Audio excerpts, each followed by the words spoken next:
za Kenya unapata mashine hiyo. Hayo ni ya Tanzania. Hapa Kenya, virusi vya corona vimeleta hali ya sintofahamu kwa wahudumu wa afya, haswa wale ambao wanafanya kazi katika chumba cha wagonjwa mahututi, yani ICU. Mwanahabari wetu Beldin Waliaula amezungumza na Daktari Wangari Silka ambaye ni mhudumu wa ICU katika hospitali ya Aga Khan, ambapo anaelezea zaidi ni vipi mgonjwa wa COVID ataathirika mapafu na ni hatua zipi ambazo huwa zinachukuliwa iwapo mgonjwa huyo ameshindwa kabisa kupumua.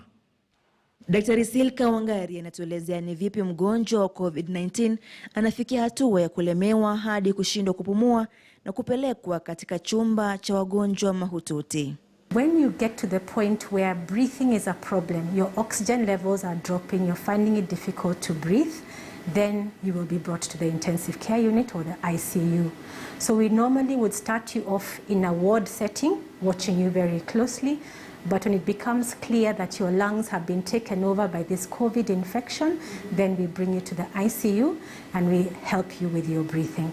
A ventilator will, normally if you're taking a breath in, you breathe in by pulling in the breath. A ventilator will push in that breath into your body.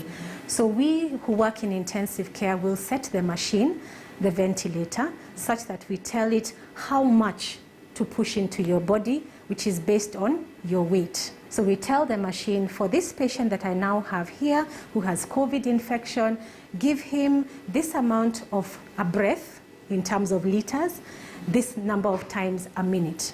Helen Mwinyi ni mkuu wa kitengo cha wauguzi na ambaye ana tajriba ya miaka 15 hivi kuhudumu kwenye mazingira ya vyumba vya wagonjwa mahututi. Anasema hofu ambayo imewatawala kwa sasa ni jinsi ya kuepuka kuambukizwa na virusi vya corona wanapoendelea na wajibu wao wa kuokoa maisha.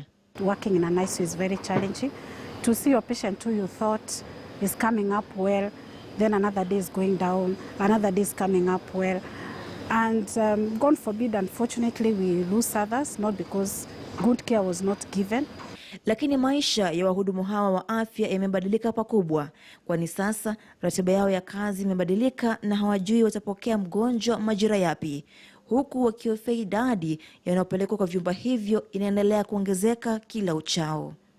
It has changed in the sense, by the time I get to my house, usually I get my son receiving me, Mom, you've come home, everyone else. But now I'm given time first to shower, to change, before even we can do hugs. So you can imagine for the little children to understand I can't hug Mommy, she has come from work. It's not very easy. Hata hivyo, Mwinyi anasema kulazwa kwa mgonjwa kwenye chumba cha wagonjwa mahututi haimaanishi mauti au mgonjwa huyo atafariki. Patients leave ICU. They leave ICU and go home and continue living normal lives. Anawashauri Wakenya wote kuzingatia kanuni zote zilizotolewa na Wizara ya Afya, ikiwa ni pamoja na kusalia majumbani mwao. Stay at home, wash hands, keep social distance. Now we have been asked to wear masks, put on the masks. Beldin Waliaula, KTN News. Shukran Beldin kwa taarifa hiyo.